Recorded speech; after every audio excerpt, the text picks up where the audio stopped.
estrés. Cuénteme, ¿qué pasa con el simpático en el corazón? Aquí sucede que como la adrenalina aumenta, esto va a hacer que haya un acelerado latido del corazón, o sea, como taquicardia. Pero este va a bombear más sangre y no solo esto, sino que a la vez va a mandar oxígeno a todas las partes, especialmente en el cerebro. Así tú asumes un estado en el que estás más alerta y más consciente de lo que quieres hacer. Y por otra parte, no solo bombea la sangre, sino también reorienta la glucosa en todo el cuerpo, proporcionando energía. Entonces, por ejemplo, si quieres correr, entonces ya tienes la suficientemente energía en los músculos para huir. Correcto. Perfecto. Entonces, la distribución de oxígeno, de energía, de glucosa a través del corazón, bombeando mucha cantidad para que los músculos estén llenos de sangre, llenos de oxígeno y llenos de energía para que salgan corriendo o afronten. Eso es muy importante. Eso es muy importante. Entonces, el simpático cumple ese rol por esa necesidad. Ya no tienes que aprenderte de memoria que hace taquicardia y que aumenta la presión arterial y que aumenta la fuerza de contracción cardíaca. Ahora sabes el por qué y eso va a ser importante. ¿Ok? ¿Qué pasa con el pulmón, el grupo cuatro? Eh, Encontramos que la inervación, o sea, la acción del sistema simpático en el pulmón puede ser de manera directa, por inervación directa de nervios o de manera, por así decirlo, indirecta, por acción de las sustancias adrenérgicas que son liberadas a la sangre por la glándula suprarrenal, que también encontramos que los nervios que inervan el pulmón proceden de los dos últimos ganglios cervicales y de los 4 primeros ganglios torácicos simpáticos. Encontramos también que las primeras funciones eran vasodilatación, broncodilatación y aumento de la secreción por parte de las células epiteliales que recubren las vías Ok, aéreas. en el pulmón lo más importante ahí de todo lo que tú mencionas es importante los sistemas, cómo se distribuyen y la broncodilatación. ¿Por qué, Noel, y la broncodilatación?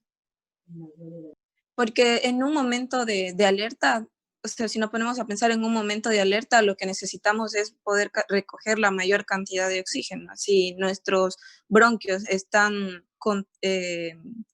contraídos, esto no va a suceder, por lo que necesitamos que esto se dilate. Por otro lado, también necesitamos de una mayor irrigación para que el pulmón pueda aumentar, por ejemplo, la frecuencia respiratoria. Y a la vez necesitamos una mayor secreción de moco porque el aire antes de llegar a los alvéolos necesita calentarse, o sea, necesita llegar con ciertas Húmedo, condiciones. de Ajá, humedad, no de sequedad.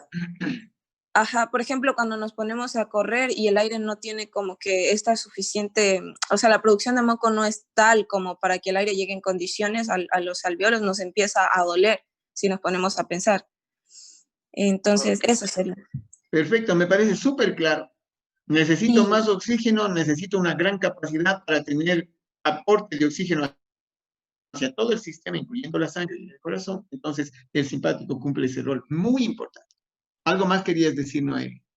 así que la acción del simpático se está dando en los pulmones se está dando sobre todo por receptores muscarínicos y beta 2 adrenérgicos. Los muscarínicos no son adrenérgicos. Esos No, no, son, sí, pero me refiero en general a los esos receptores son del simpáticos. parasimpático. O sea, cuando estudiamos el Sí, sí, parasimpático, ahí sí. vamos a ver que son muscarínicos. En este caso son Sería solo los adrenérgicos de beta. tipo beta, ¿ya? ¿No Ajá. es cierto? Los beta 2 son importantes los tipos de receptores. Entonces, ese va a ser nuestra tarea después, es decir, encontrar en esto qué tipo de receptores tiene y qué función tiene, porque no todos los receptores están en todo lado. Están cada receptor en órganos no tan específicos. Hay receptores que se distribuyen en todo el cuerpo, pero hay algunos receptores que son como más específicos en el uno y el otro. Entonces, esa tarea se va a complementar la próxima semana, ¿de acuerdo? Ok. ¿Qué pasa en la digestión? Bueno, Doc, o sea, aquí lo que llegamos es que, o sea, básicamente hacía una regulación del ritmo intestinal. Eh, por ejemplo, en el vaciamiento gástrico se podría decir como un ejemplo, más o menos, en su motilidad como tal. Ya Um, que disminuye la contracción de los músculos lisos y eso disminuyó el peristaltismo. Y el porqué de esta pregunta, nosotros dijimos que era para ahorrar energía, o sea, que la energía se concentre en realidad en las otras funciones que corresponden al músculo esquelético. Para salir corriendo o defenderse. Es decir, este no es el momento de digerir de nuevo. Si ya pasó eso con las glándulas, pasa lo mismo con la función intestinal. Es decir, no es momento de mover el intestino, no es momento de hacer ninguna actividad digestiva. Por lo tanto, como ese no es el momento, el simpático inhibe. ¿Para qué? Para priorizar el corazón, el oxígeno, la sangre en los músculos para salir corriendo o afrontar. ¿De acuerdo?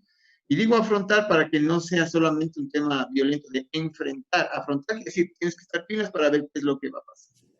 ¿De acuerdo? Entonces, esa es la función digestiva muy, muy importante y que se ratifica y se consolida con lo que nosotros hemos visto. De modo que ya no necesitan tener de memoria, solo necesitan racionalizar, reflexionar la función central y en base a eso cada órgano tendrá que colaborar adecuadamente. A eso se llama homeostasis. Cada órgano colabora en el sentido de la necesidad. ¿De acuerdo? Ok, ¿qué hace el hígado? El hígado decía que era para la degradación del glucógeno. Entonces, cuando se degrada el glucógeno, se hace glucosa y eso sirve para darnos energía, para, como usted dice, para energía para los músculos, para salir corriendo. Eso quiere decir que el hígado degrada el glucógeno para obtener moléculas de glucosa y esas moléculas de glucosa se transformen en ATP, ¿no es cierto? Para que el fósforo sea el que genere la chispa de energía y que esa energía sea la que determina la posibilidad de correr. Esa glucosa se necesita en la sangre, se necesita en los pulmones para que hagan la función. ¿Quién distribuye eso? El hígado. Entonces, recordemos que el hígado está o tiene funciones endocrinas, ¿no es cierto? Y tiene funciones exócrinas también. Dentro de las funciones endocrinas está el proceso de la glucosa. Entonces, muy coherente el organismo. El hígado libera la glucosa para su función. Esa es función simpática. ¿Y qué pasa en la vejiga?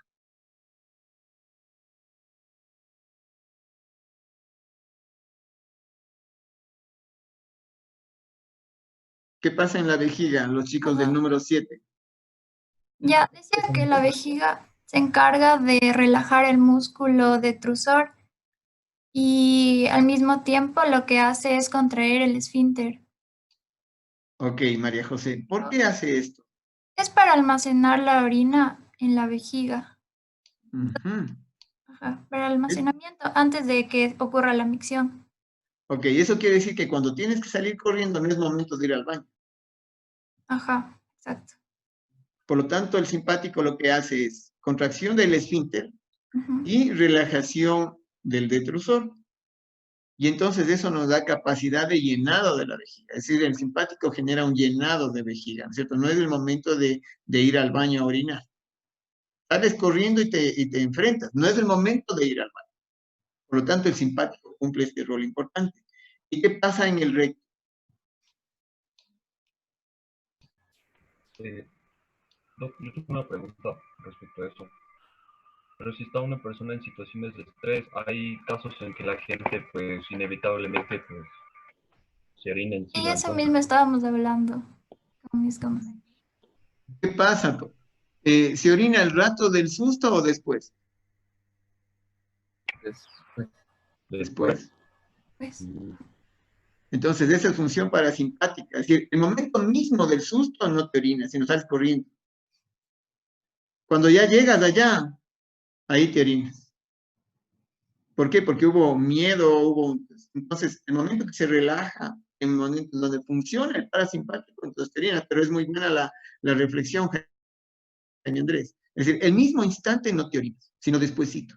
Cuando el simpático deja de funcionar, es el parasimpático el que asume, ¿no es cierto? Y eso va a ser muy importante. Vamos a ver lo que pasa con la suprarrenal. Eso también es ahí, y tiene